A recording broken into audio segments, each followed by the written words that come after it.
পরিষ্কার আমাকে রাষ্ট্রকে দিতে হবে, আমি অসুস্থ আমাকে চিকিৎসা রাষ্ট্রকে দিতে হবে, আর দাদু আমাকে খাবার রাষ্ট্রকে দিতে হবে, আমার মাথার উপরে ছাদ নাই ছাদের অবস্থা রাষ্ট্রকে করতে হবে। এটা যেমন বলা আছে 51 ধারাতে সংবিধানে বলা আছে ফান্ডামেন্টাল ডিউটিসের কথা। আমারও কিছু কর্তব্য আছে, তাহলে আমি জাতীয়তাবাদী নাগরিক হব। তো ওই ডিউটি হিসাবে আমি আপনাদের বলি, এসআইআর এর নামে অযথা আতঙ্কিত করা হচ্ছে, আমাদেরকে হয়রানি করার চক্রান্ত হচ্ছে। আতঙ্কিত কারা করছে? তৃণমূল করছে। আর হয়রানি চক্রান্ত কারা করছে? বিজেপি করছে। তাহলে আমাদের কাজ কি হবে? না আতঙ্কিত হওয়া, আর হয়রানির শিকার যারা করতে এসছে তাদের জবাব দেওয়া। দেখুন, আজকে বিএলআরদেরকে মুখ্যমন্ত্রী বলছে এই করবেন না, সেই করবেন না, হ্যাঁ করবেন না, তান করবেন না। যে নামগুলো কে তুলেছে ভাই? অবৈধ নামই যদি তুলে থাকে, কে তুলেছে? এই বিএলআরই তো বুথ লেভেল অফিসার। তো এরাই এতদিন ধরে অবৈধ নাম ঢুকিয়েছে। এবার তুমি হাত দিয়ে কাটো। যেটা ভয়ের কারণ হচ্ছে দি ভোটার বা ডাউটফুল ভোটার, এটা আমাদেরকে নজর রাখতে হবে।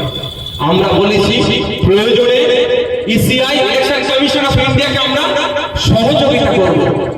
আমাদের এলাকায় দাদু মারা গেছে, বাপ মারা গেছে, এখন এসে কিছু ভোট ঠিক কবর থেকে দিয়ে দেয়, শ্মশান থেকে দিয়ে দেয়। আর ভোটের সময় দাদুকে বাবাকে পাওয়া যাবে, কবর থেকে উঠে এসেছে, নালে শ্মশান থেকে গিয়ে ভোট দিয়ে দিচ্ছে। সেই নামগুলো বাতিল করতে হবে না ভাই? ইটাহার আপনার বাড়ি মালদাতে শহরে উঠে চলে গিয়েছে, ওখানে ভোটার কার্ড বানিয়েছে, একটা তো ভাই ডিলিট করতেই হবে।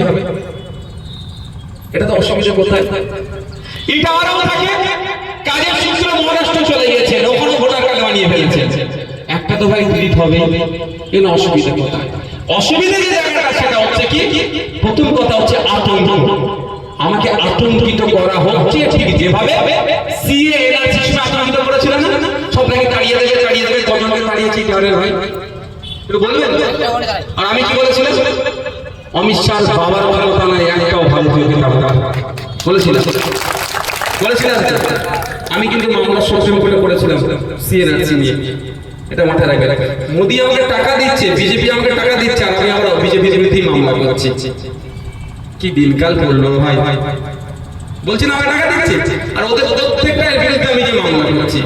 এই আপনাকে ওয়াকাফের বিরুদ্ধে মামলা করেছি, সিএনআরসির বিরুদ্ধে মামলা করেছিলাম, কিন্তু ওরা আমাকে টাকা দিচ্ছে, ওদের টাকাই ওদের বিরুদ্ধে মামলা করছি। বেশ ভালোই চলছে বলো খেলা। যেটা সমস্যা, সংখ্যালঘু ভাইদেরকে সব থেকে বেশি ভয় দেখাচ্ছে, সংখ্যালঘু ভাইদেরকে আমি বলবো আতঙ্কিত হবে না।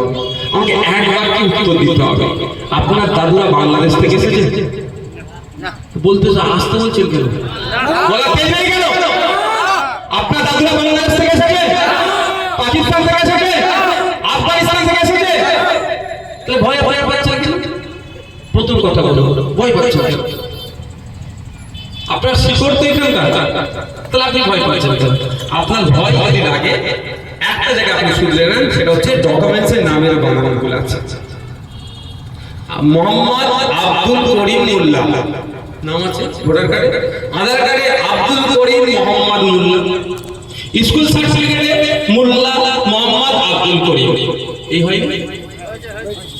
আবার মোল্লা বানান ভুল, আব্দুল বানান ভুল, K O R I N Karim, K R I N Karim, এই হয় আছে তো ভাই, এটা ঠিক করে না।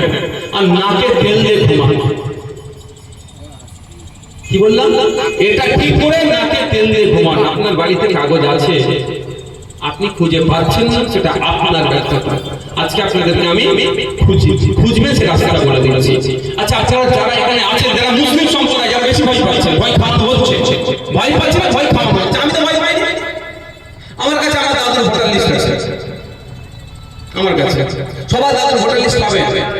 ওই দেখো একটু আপনাদের এখানে দেবে, যারা ছেলে খুলে দেবে, এ আছে না কি বলে রেখে সাইবার কাফে আছে, বা একটু ছেলে আপডেটেড ছেলে আছে, তাদেরকে বলবে সব বার করে দেবে। ভাই আমি বলবো, অনুরোধ করবো যারা জানেন পাশের লোককে সহযোগিতা করবেন, আতঙ্কিত হবেন না।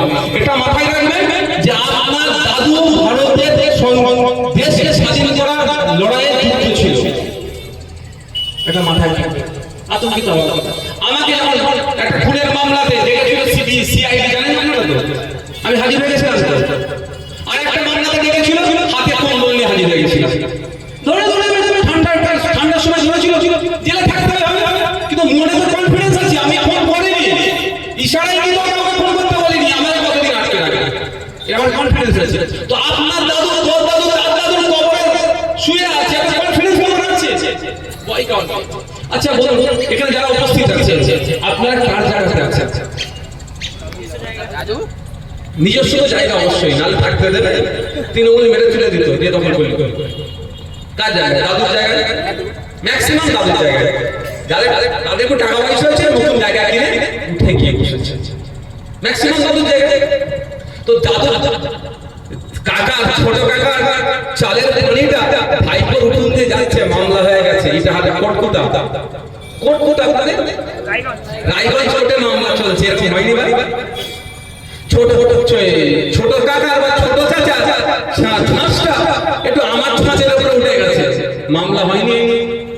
আমি বোঝানোর জন্য বলছি, মামলা হয়ে গেল কি দেখে? মামলাটা গ্রান্টেড হলো করছে, মামলাটা গ্রহণ করলে কিসের ভিত্তিতে? কাগজ দেখে তো, সে কাগজটা কি আপনার দাদু দলিল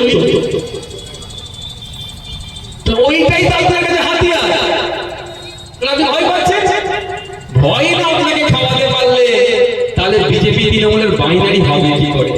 গতকালকে শুভেন্দু অধিকারীর উপরে আক্রমণ হয়েছে, ওটা বাংলা সংস্কৃতি নয়, তৃণমূল এটা নিয়ে আসছে, আমার উপর আক্রমণ হয়েছিল, এটা উচিত নয়, রাজনীতি হিংসা নয়। কিন্তু দেখবেন যখন আক্রান্ত